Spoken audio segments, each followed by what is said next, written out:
I want to focus on dyslexia in adults. Now, remember, dyslexia cannot be outgrown. You cannot outgrow it and get to a stage where you say, now I'm dyslexia free. So that cannot happen. Once you have it for life. And the second thing that is dyslexia runs in families. So if it's as it runs in families, you may find that if you have it as an adult, if you have it as an adult, the chances are high that your children will also be dyslexic. So what I want to do is to, as I have said, is to focus on dyslexia in adults and see what signs can you see in adults, and that may show that they are dyslexic. Signs that you can actually see in an adult. So the first sign is they confuse visually similar words. Right. There are some words that you can see that maybe, let's say, for example, cot, C-O-T, and cat, C-A-T. For them, these words they're sort of similar, and when they are reading those words, they may confuse those words. You may find that they may say cat is caught or caught is cat. So for them, it's actually a challenge to differentiate those words that seemingly are quite similar. So that is the challenge that you can see in them, that they will always confuse those words that sound very similar or that appear to be very similar. So uh, that's number one challenge, that actually number one sign that you can see in dyslexic adults.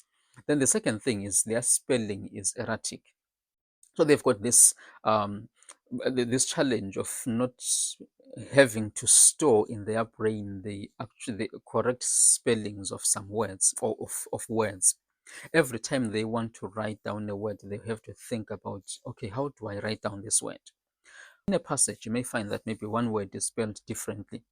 If one word, maybe let's say at the beginning of that maybe at the beginning of that paragraph, they are writing a certain word in a certain spelling, you may find that exact same word is written in a different spelling somewhere else. And maybe if that word is repeated again, it may also be spelled differently. Just like what happens also with students, this also can be seen in adults. Then the third thing that you can see, maybe the other sign that you can see in adults, is that they cannot you cannot give them a passage to read and they read it once and understand everything. You find them reading and rereading those paragraphs so that they get to understand them. So there's for them it's quite a challenge to get to understand once. Maybe let's say they read once and understand, just like maybe also in uh, in students, when they are learning, that the focus mainly is on sounding out the words, and they want to sound out the words correctly. Remember, for them it's a it's a long process. It's a painful process of when they are reading, because they have to do it word by word, and therefore they have to focus on each word, and then to sound that word takes away the ability to understand what exactly they are reading about. So they may have to read and reread a passage for them to get to understand what exactly they are reading about. So that's another sign that you can see in them. Then the fourth sign that you can see in them is that they read or they write very slowly. Now, if I can emphasize that this is not about, maybe let's say, in English or other languages, this is in any language. It can be their own language, and but so what you can see is that they will write in their either in their own language or in other languages. They write very slowly, or they read very slowly, because for them it is word by word. It is a process for them to write, and it's a process even for them to read. So they get to be very slow in writing or in reading. The fifth sign is that it is hard for them to listen and maintain focus. Let's say someone is presenting, let's say they're talking about something, and for them, maybe let's say maybe it's in a congregation, whether it's in a class or it's in whatever presentation that is being made. For them to listen for a long time, or maybe just to listen and to maintain focus on what is being said, it is actually a challenge. And then you may find that they are easily distracted in that particular, maybe let's say, presentation or whatever is being said. They are distracted. And they cannot also maintain focus, let's say if there is anything else that is happening around. Let's say there is some music playing somewhere else and they're trying to listen to someone else presenting. That is a challenge to them.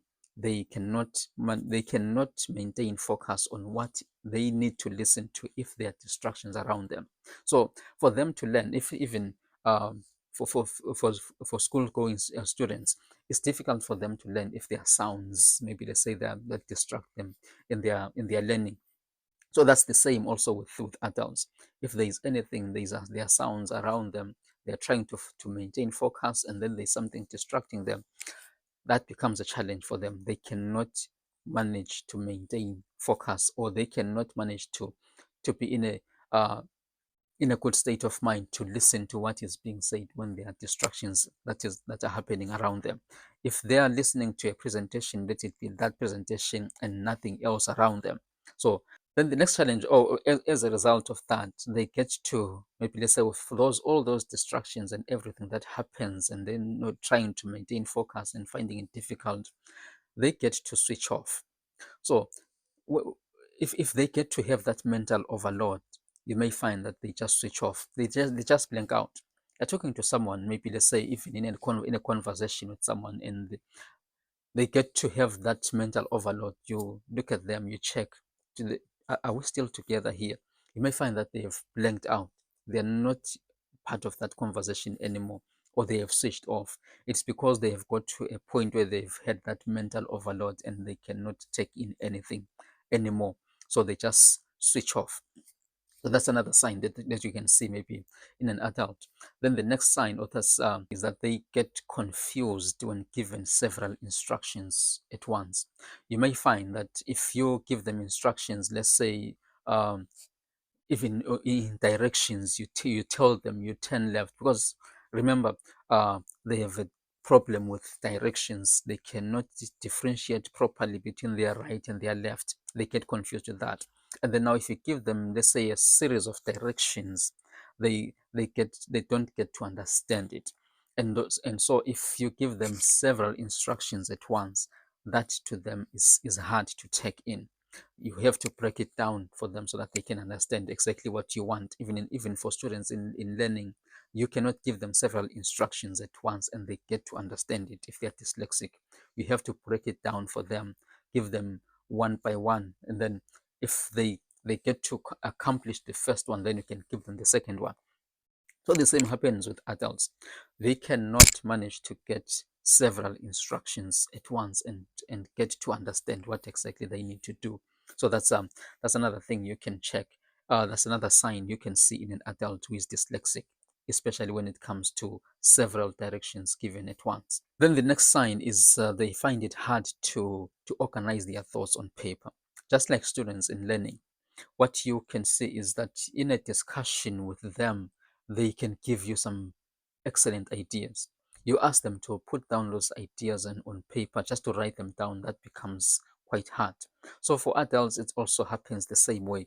They cannot manage to put down those ideas on paper, to write down whatever it is that they can, okay, their thoughts. They may have those brilliant ideas, but then they cannot organize those thoughts on the paper. You give them a paper to write down those thoughts, it becomes quite a challenge to them. That's another thing that you can look at in adults. The other sign is that they forget important dates. They forget uh, important events or important dates. You they may even maybe forget even their birthdays or anything that's, let's say, at work. They are given some important deadlines or some important dates that they need to do something. They may forget that. You tell them on such a day there will be some particular event. They may forget that. It's not that they they don't care about their work. They do care about their work. They do care about things, but they forget those things. So reminding them is actually very important for them to keep to know exactly what is required of them and when. So knowing that they are dyslexic and knowing how to help them will will actually help those dyslexic adults to cope in some situations like that, where they need to constantly remember what they need to do. they have a difficulty with personal organization. Let's say in a workplace, you give them a desk or they have their own workplace. You may find that in particular, let's say desk or table or whatever station they have that they work on, there may not be any order at all. So for them to organize their things, it's difficult.